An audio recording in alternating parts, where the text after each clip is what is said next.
Hi guys, welcome to a primer on how to diagram electron distribution in their orbital shells. Remember that the nucleus is where we find protons and neutrons, but out in these discrete, that is very specific places called orbital shells, we'll find electrons orbiting the nucleus. All right, and so these orbital shells have names, and unless you're a nuclear physicist or nuclear chemist, you're not really interested in what's going on in the nucleus. You're really interested in what's going on in these orbital shells because the way that the electrons are arranged helps us to understand why chemical bonds form.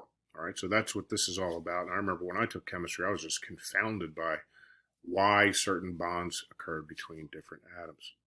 So anyway, I've given you a worksheet, and you'll have to like download the worksheet, or maybe you can do what I'm going to do here today to help you understand this stuff. There's three ways for us to diagram them. One's called the electronic ground state configuration, and you can see here I've got the term 1s, and that refers to this first orbital shell.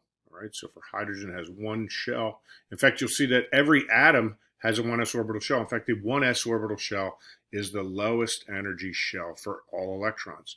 And I'll always fill my 1s shell up before I go to the next shell. Then I do an orbital shell diagram. These are what we're going to do here. Last but not least, there's something called the Lewis dot structures. And I'll just use a chemical symbol and put some dots around it to show Lewis dot. All right, so let's use the worksheet to kind of show you what I mean.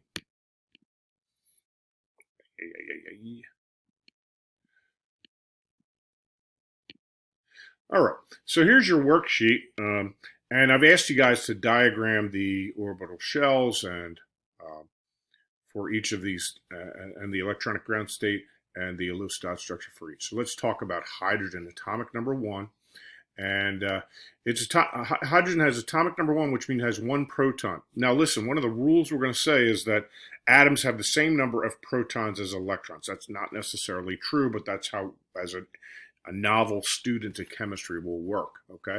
So hydrogen atomic number 1 means it has one proton. How many electrons? 1.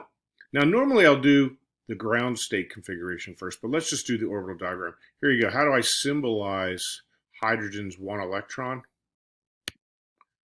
I'll put a dot there. There you go. So that's a nice orbital diagram for hydrogen. If a chemist walked into the room and he saw this round circle with the dot on it, say, hey, why are you talking about the electrons in hydrogen? All right. Now, this corresponds to this. So there's the Lewis dot structure for hydrogen well, which brings us to our bro here, the electronic ground state. And the electronic ground state shows us how the electrons are distributed. And we use a symbol to signify the electron, and that is an arrow. And we'll put an up arrow here to signify 1 electron in the first orbital shell. Now, does that mean hydrogen's happy? In fact, no, it's not. This one slot signifies the fact that the 1s orbital shell can take 2 electrons. All right. And so when I come here to helium, atomic number 2, I know it's got 2 electrons. Let's start with this Lewis. Let's start with the ground state configuration. How do I symbolize that with my arrows? So I'll put 1 up arrow and 1 down arrow. Why, Mr. Doherty? Don't ask so many questions. Listen, electrons have spin, and one spins one way, one spins the other way. They've got to be paired. Electrons spin in opposite directions. But look, chemistry's complicated, but this is a way we symbolize that stuff. All right, so how do I turn that into an electron diagram? Into the orbital diagram. Well, I come over here and I put a dot here and a dot there. And I put them next to each other because electrons like to be paired. For the Lewis dot structure for helium, I would do this. Okay? Is helium happy? And the answer is yes. Remember, helium is one of these noble gases. It doesn't affiliate with the peasantry. That is, it doesn't have to interact with anybody because it's fulfilled its octet rule. The octet rule says that if the outermost orbital shell is filled, the atom is happy. It's electronically balanced in a way. We'll allude to that later when we talk about chemical bonds. All right, lithium, atomic number 3. So how many electrons? 3. I'm sorry, 3 protons means it's got 3 electrons. So I'm going to go 1 up, 2 down,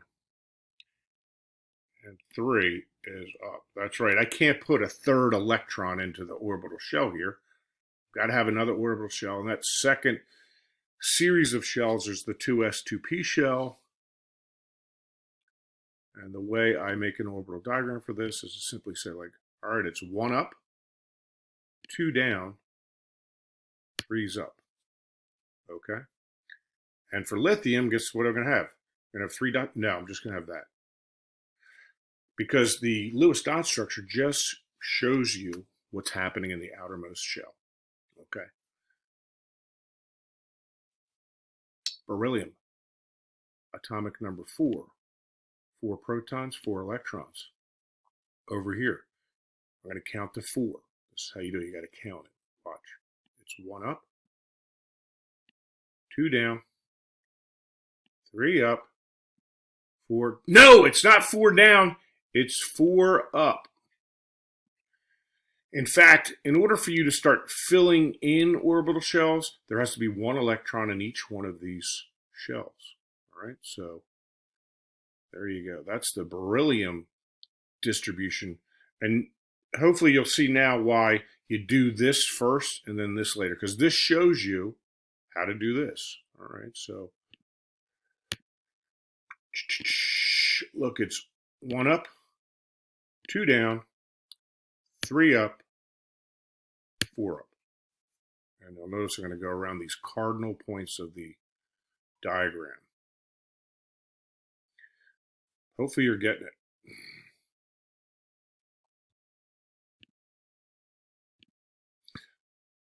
Boron, atomic number 5. My wife says I'm a boron sometimes because I'm a boring moron. I'm going to count to 5 here. 5 protons gives me 5 electrons. It's 1 up, 2 down, 3 up,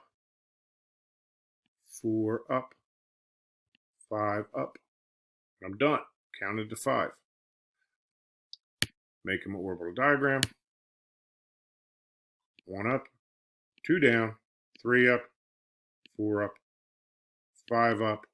Again, the Lewis dot structure for boron looks like this. I've got 3 lone unpaired electrons in the outermost shell. For beryllium, I skipped. And there we go. All right, our buddy carbon. We're going to work a lot with carbon. Carbon's atomic number 6. It's got 6 protons, 6 electrons, so it's 1 up, 2 down, 3 up, 4 up, 5 up, 6 up.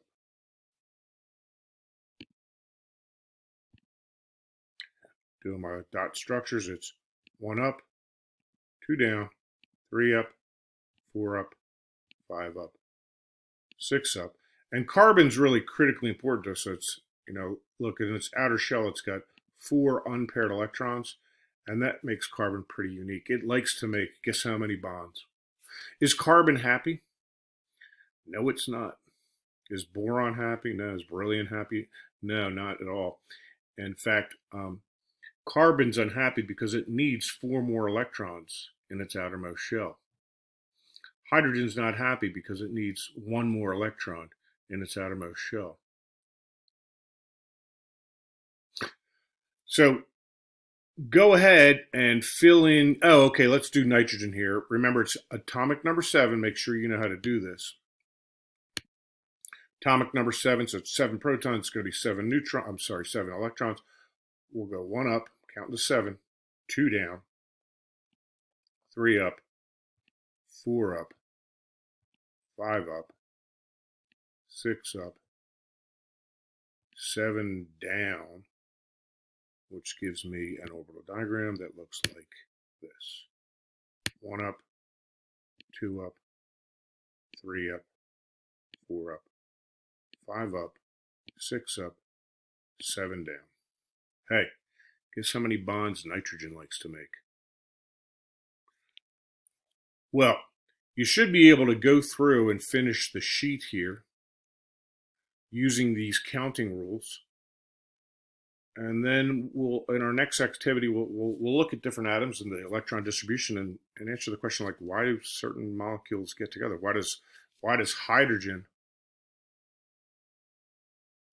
two hydrogens get together with one oxygen?